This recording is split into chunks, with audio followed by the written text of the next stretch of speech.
longer there, and sadly neither is the man who told it to me. It's called the Railway Tavern, I think.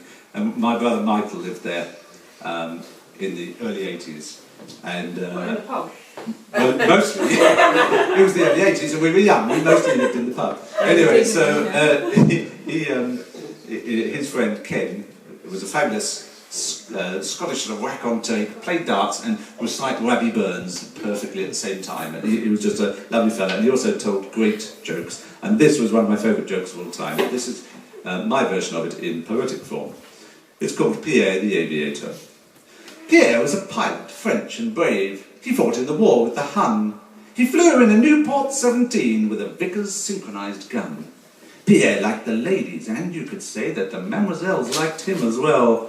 He would spend half an hour getting clean in the shower and splashing on some pleasant smell.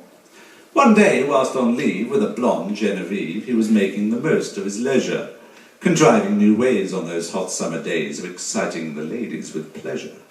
He sprinkled some cognac all over her back and licked the liqueur from her torso. She couldn't resist, though she'd often been kissed on her front and her back even more so. No, that's the other way round. Her back and her front even more so. I'm sorry, that doesn't make any sense. He drizzled her breasts and it ran down her chest in a stream all the way to her navel. As he followed the liquor, her heart it beat quicker and Pierre became somewhat unstable. Uncontrollably randy, he poured some more brandy and added a wee touch of Pernod. He then took a match and ignited her thatch, which instantly caused an inferno.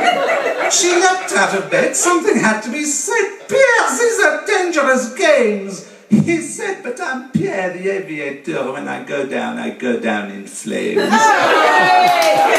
you very much.